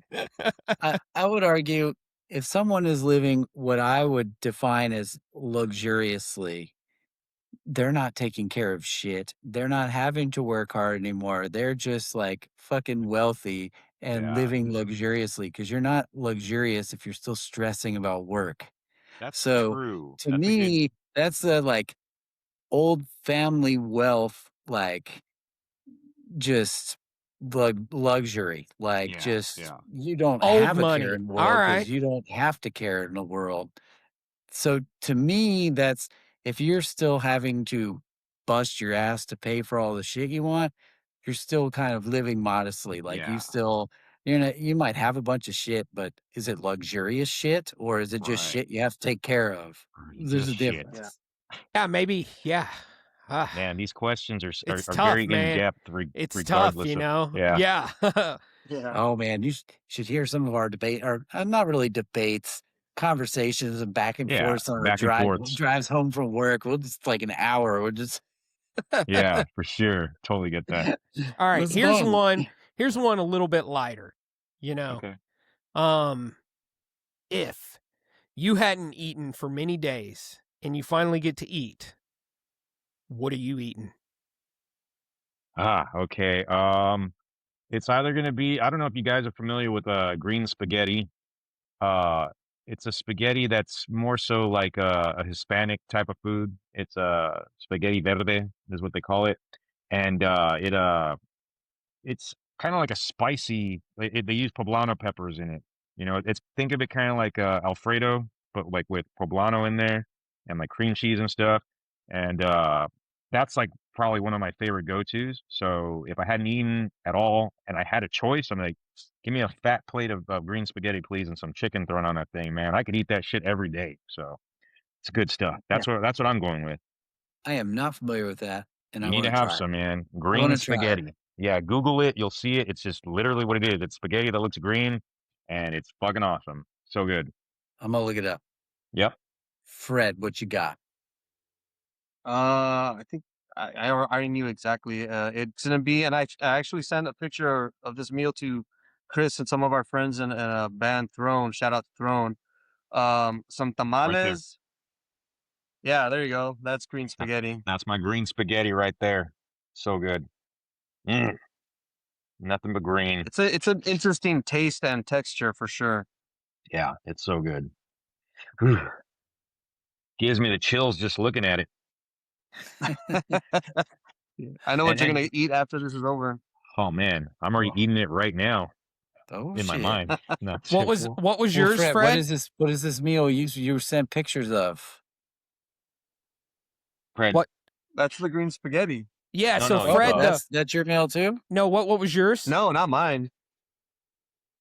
What is Mine yours? would be What's yours, Fred? y'all know what tamales are? Yeah. Yeah.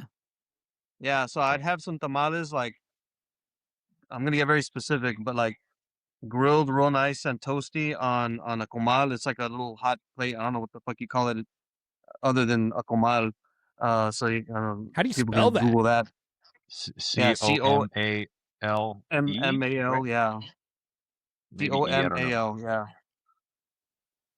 So it's kind of like a stovetop. Regardless, so I'd have the tamales nice and toasted, and then I'd cook up some huevos rancheros with some salsa, some nice red salsa, and put that on top of the tamales, and eat all that shit up with a fork and shit like that. That would be my meal, my desert meal.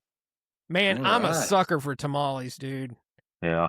I am a sucker for them. You know, I remember I could being eat a them little. at any breakfast, lunch, or dinner, man. Yeah, For you real. know, I would buy some, like a dozen from one of the ladies at work. She would get some, and she wouldn't even make them. She would just go up somewhere to buy them from like one of the Latino markets that we have around here. And There you go. that she would be like, "Hey, I'm running up to the market. Do you want any tamales?" I'm like, "Yeah, give me a couple dozen." And so I would do like you're saying. I would just take them all and individually wrap them, and then I would heat them up at any time, you know, and I could eat them at any time of the day. And whenever I was a little kid, for some reason, I don't ever remember liking tamales, but as I got older, I definitely really You started to start like to them. appreciate them. Yeah, and also like watching people make them and all sorts of stuff. You know, I'm like, It's a process, it's man. cool. Yeah. It's really, It was really like cool. it was, and you know, in Hispanic culture, it was like a family tradition that all the females of the family and stuff would like make them on a certain day, and so it was kind of like a bonding moment for them and stuff to just be there, fucking slapping all that shit together and making like 50 dozen, you know what I mean, a piece. So everyone had like Masa. a bunch of tamales like all the time. Eat that shit for like a week straight. So yeah, Yeah. Yummy, man. I don't have to go find something to eat. yeah, man. Oh yeah. Yeah, Hell yeah. at 10:35. So, all right, Brando, Yeah. it's all yours with your loud Okay. computer. Is it being loud? No, it's silent. I'm kidding. There you go. Okay. All right. Question 4. What is your lucky number? Mine, I'd say 6, not 666, but just 6. I use that in I don't know. I guess it'd be number 6. Yeah. Why that is, I just see it majority of the time whenever I'm around, and yeah. So it's a very basic Yeah. 6. All right. I don't have a lucky number. I've never really even thought about that. I've never What's your favorite number? Somebody says like pick a number between blank and blank. What do you usually pick? I guess I'll go with 3. Just throw it back up to Pantera. 3. Nice. Oh yeah, 3. That's mine. Yeah. Yeah. Yeah, just 6. Watch it go. Number 3. I love it. That's the one I would always pick for some reason too. So, Yeah. and usually people have a number even if they don't know why. You know, they just have something that they think about first off. You know, I don't know why 3 for me, but Friday the 13th is cool too. You know, Oh yeah, there you go. 13, Oh, yeah. 13 The is cool. Yeah. You know, all that kind of stuff. But Yeah. anyway, so what? Question 5 already? Yeah, but I have a surprise. I have a random question 6 that I'm gonna throw in here. Oh, Brandon's- Oh, well, do you see? Just You because- see? Do you all see what I Yeah. just said? Yeah. 6. Yeah. Exactly. Yeah, You that's did true. it, Chris's man. Holy lucky shit. question. This is you, You're right. man. All right. There you go. Dang, I didn't So- even that was not planned. I did not. I believe it because That's yeah, I was like, perfect. yeah, so funny. All right, we'll do 5 and then we'll go on to Brandon's bonus. So, Okay. what is your battle cry? My battle cry. Yeah, what is something you either say a lot or Oh, it's your thing, you know? I say fart knocker a lot. It's a good I one. call people fart knockers. It makes me think of Talk Knocker. There you go. Oh man, I'd say fart knocker, or I say nerd a lot, like you fucking nerd. I guess I'll go with fart knocker because that's like a timeless classic that goes back to like how Beavis and Butthead started me off in metal when they started me off with like the words fart knocker and shit. So yeah, that's my battle cry. If I'm going down, I'm saying that. That's such a good one, man. Yeah, Like I have fart not knocker. heard Yeah, I that like that. word in a long time. Yeah, It's a I good hear it all the word. time because obviously I say it right, but it's funny you say that because people be like, "Who even says that still?" I'm like, "I do," because it's still a classic to me. I'm gonna Fart start knocker. using it again, man. I'm gonna Yeah. start saying it all the time. Yeah, Fart what's up, knockers. fart knocker? Yeah, I wonder if there's Love a it. band called Fartknocker. If not, Chris, we got to do a side Hey, project I'm doing it, man. To do it, fart knocker. with that fart pedal. Man, Oh yeah, quick that fart Oh, pedal. there you segue. go. When I was in Oh California, I tried the yeah. fart pedal. If you ever get your hands on one, that shit is fun. That's a fun ass pedal. I bet You can like bend the string to make it. Yeah, Yeah, you totally can, dude. It's really cool. that's hilarious. I don't have a battle cry. Shit. Like I think this one stumped me. Like I know I say a lot of random shit all day, but nothing that I guess like when I'm excited about something or I'm gonna do something, I always just say like fuck yeah, let's go, or like fuck yeah. I guess that Fuck would be yeah. my battle cry. Fuck yeah. nice. So that I would be like it. to go. I like to express my excitement with a little battle cry, and I go like, "Woo, HEB." Oh hell yeah, HEB, baby. Hey, HEB. We Doesn't we have can't go to we wrong be with HEB HEB. related. I like to throw HEB out there just to throw it out there. we Woo, gave Hell H yeah. we gave HEB a shout out on our album. Like you know how we have like the liner notes, like special thanks to. We gave a thanks to HEB for no reason other than we go to HEB a lot. So yeah. Nice. Well, we hang out a lot. We barbecue, and so we get all our shit usually at HEB. So Yeah. shout out to them for feeding us. We had Yeah. an idea, like, what was it, like a year and a half ago? Right. Zoomy came to visit me. They don't have HEBs in Oklahoma, right? So you know how like if you guys seen online, there's a lot of these metal bands are like the whole Buc-ee's thing, like stopping Mhm. at Buc-ee's and doing the pictures and all that. Well, I was thinking we need to start a new trend where people stop to take a picture in front of HEB. You know, So Yeah, not a bad that idea. that's a good idea too because HEB has a lot of shit that bands that are traveling and whatnot can benefit from. You know what I mean? So They have yeah. everything almost. Hey, yeah, so gas. do me a favor, do me a solid. Next time you guys go to HEB, snap a photo in front of Okay. HEB, post that shit, and tag us on it. All right. We're gonna start doing it too. We That's can try not and get some hard. other bands to do it and like see if we can get the whole thing started. Let's do And it.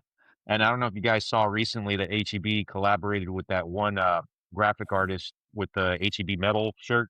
Yes, I didn't learn So about it till it was already done and sold out, and I was oh like, God, that thing sold out in like Yeah. less than 2 seconds. So it was ridiculous. "Ah, It would have been nice to grab one, but yeah, like it sold out really fast. You know, good for the guy, good for HEB. But I think yeah, that thing's pretty rare because they never announced like a reprint. So whoever got one, man, take that to the show if you're listening and you're going to the show if you have one, so yeah, we could steal it please from you. do." I'm just Yeah. kidding. All right. You guys Good old ready HEB. for my my bonus question? Bonus. Question number Do it. Yeah, 6 go for for it. Chris. Fuck yeah. Okay. Mhm. Well, they came up a lot in tonight's conversation, and we talked about Pantera. Mhm. So I want to ask you each, what's your favorite Pantera album? Well, Yeah. vulgar display of power for me, you know. It, I'd say that one for sure. I want to say Cowboys from Hell, but it's a toss up. But I'm gonna have to go with Vulgar. Um, I will say this, like some of my favorite times I've ever had with Pantera were their fucking their VHS tapes. 'Cause at the time it was VHS. They're So it's vulgar almost as if like, videos, man. yeah, like I don't know if those would Fuck yeah. count as albums because you know what I mean. But Volume 3 of that VHS series, man, that shit was it was ahead of its time. It was like our early glimpse of like Jackass, in my opinion, because they were doing Oh some yeah. shit that I would never even I'd never seen before in my life, like when they're cutting that dude's butt cheek and like squeezing out the cyst they had on his butt, Oh or like yeah. they're trying to eat that whole chocolate cake for like I think like $500 that turned into 1,000 when Big Val tried eating, he couldn't do it. Dude, it was great. So Hell yeah. vulgar display of power for me as far as the albums and Pantera Volume 3 fucking on the VHS tape. Those are my two favorite pickings of what they produced. So Okay. Yeah, man. Yeah. I'm totally with Chris on the videos. I choose all three of the videos because I fucking catch myself quoting them all the time. yep. Like Body by Zachley's or Mm-hmm. Guy, Call for Guy. Like all Call these for random guy. boot to the cool. Boot to the Like all cool. these random things, like they're just in my head all day. Yep. So yeah, but for the albums, man, they're all fucking great. I'm gonna go with Imagine if I said Projects in the Jungle or some shit. No, but I'm gonna say Far Beyond Driven. I think that's a perfect metal album, and like I love them all, but that one just popped out to like at the top of my head, so I'm gonna go with Far Beyond. That's like I'm with you guys. I have a Cowboys from Hell tattoo on my back. They're why I like they got me into metal. I'm with Yeah. you 100% on Got a dime Pantera. bag, Yes, Yep. razor love blade. it.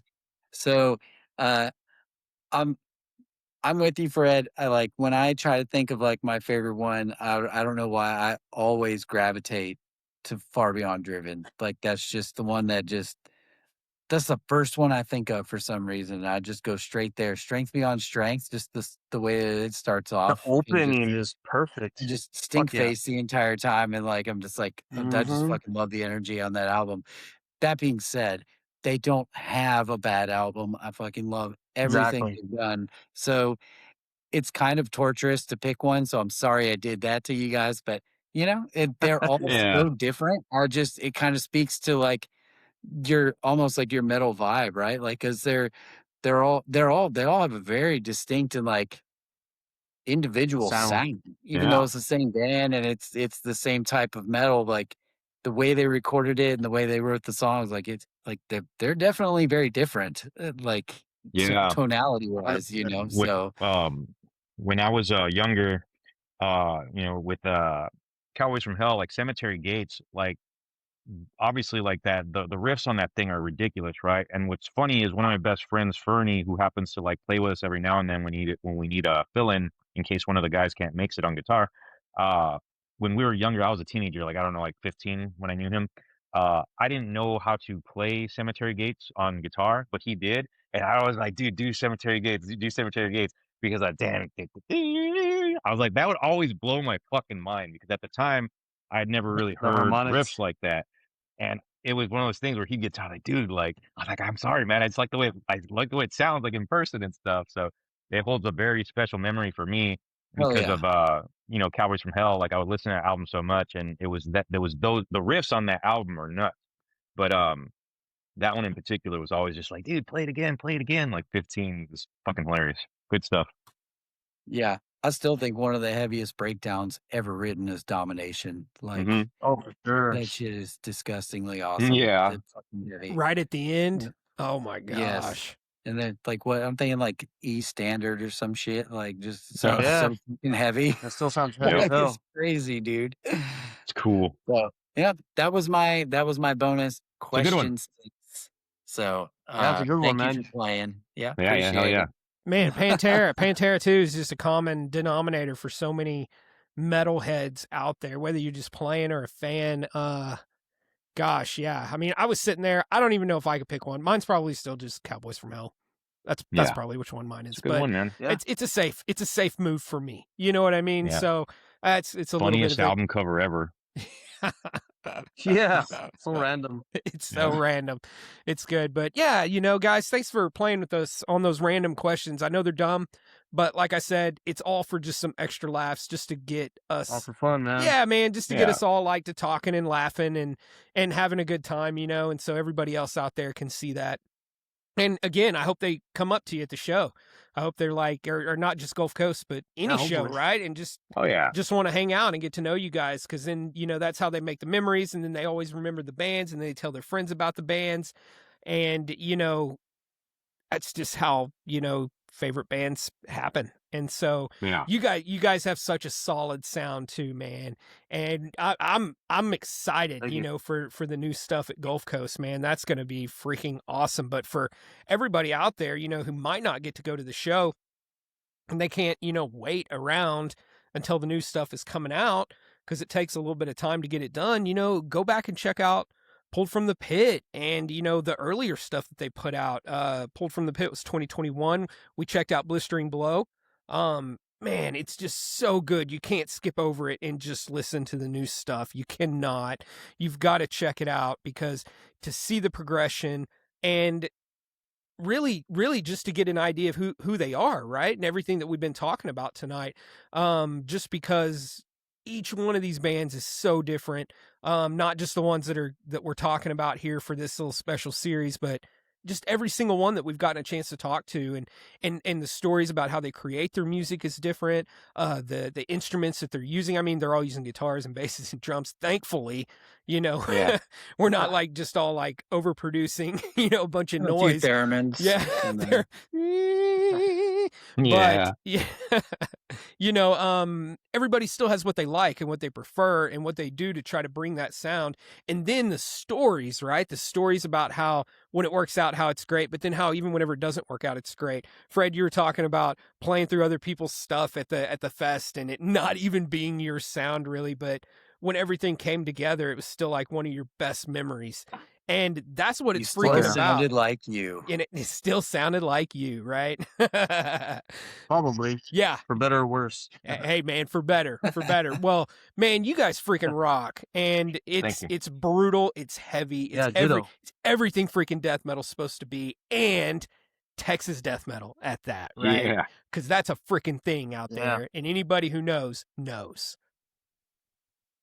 That's all I got, Brando. Yeah. You know me, man. I can freaking talk over in circles and for hours, man. I know you. And these yes, shows, I know these that. shows could go forever. Listening to all of my like little side rants or the little other topics that come up. So you know, I appreciate you guys hanging with me through all of my randomness. And you know, just thanks for freaking being here, man. We love you guys. You're part of the family. Thanks for having us. And Yeah, thank you. yeah, man. If there's ever anything we can do, you know where to find us. So, Brando. Yeah. Likewise. Chris and Fred, awesome meeting you guys. Can't wait to meet you in person. Oh yeah. On March 14th. And for everyone else, come the 13th too. But definitely come the 14th. Check these guys out. I can't wait to see you guys live and just give you guys a big hug in person when we get to see each other. So Oh yeah. Yeah, man. Please blast do. hanging out with you guys tonight, and just thank you. Thanks for answering the call and joining us tonight. Thanks for having us, Once guys. again, thank you for having us. It's been a lot of fun. It's been a blast. We love you guys. Everybody out there, don't forget Kryptik Mutation. Be listening. Do not miss out. That's all we got. Until next time, Metal Block, over and out. Peace.